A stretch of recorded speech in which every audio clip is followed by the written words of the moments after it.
Let's make my Petal Brust quilt pattern using 5-inch squares.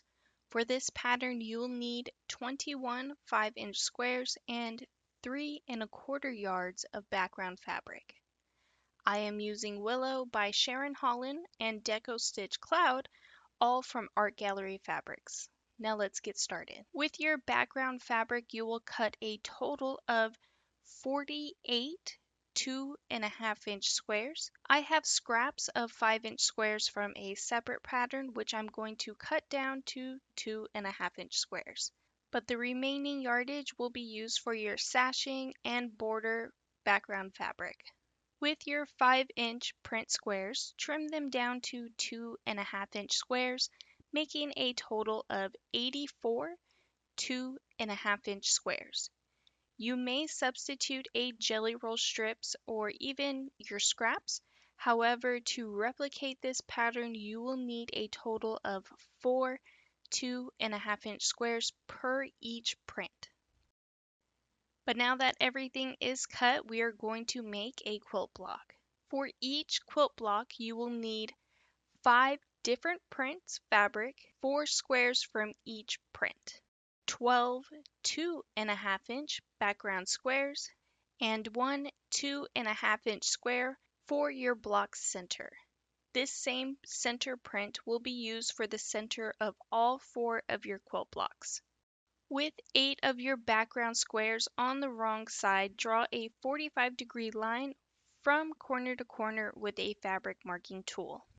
Select 2 of your print fabrics, and from each take 4 of the 2½ inch squares. Pair each print square with a marked background square, right sides together, and sew directly on that line you drew. Using a pair of fabric scissors or rotary cutter, trim a 1/4 inch away from your stitch line to create a 2½ inch square triangle. As a bonus tip, to eliminate fabric waste, measure 1/2 inch from your stitch line and sew directly on that line as well.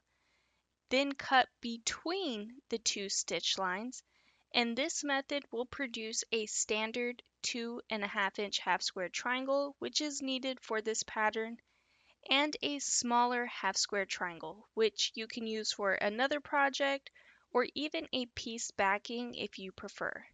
That way, nothing will go to waste here.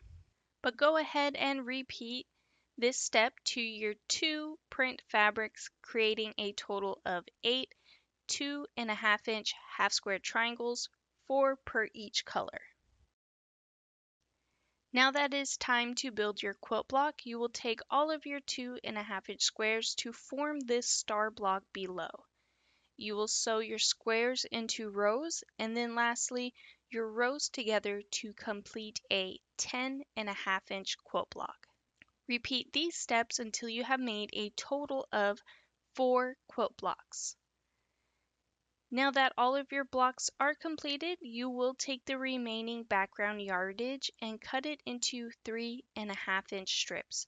This will create your sashing and your border. Sew your blocks and sashing into rows, and lastly add your border to complete your table runner quilt top. And here's what my quilt top looks like all completed. For the backing, I am using a coordinating print, and for the thread choice, I am going with glide threads in the color sand. And here is what my quilt looks like all quilted out. For my long arm quilters, I chose nesting clamps designed by me, Moonkin Stitchery, which I will link down below in the video's description. Do note that this is a thread eater. I went through 1 and about 1/3-ish of a bobbin to quilt just this table runner. But once again, 21 5-inch squares and 3¼ yards of background fabric will yield a 16-inch by 55-inch table runner. I do hope you have enjoyed today's tutorial. If you could please take a moment to hit that like and subscribe button, hit the notification bell so you can be notified for your next amazing quilt project.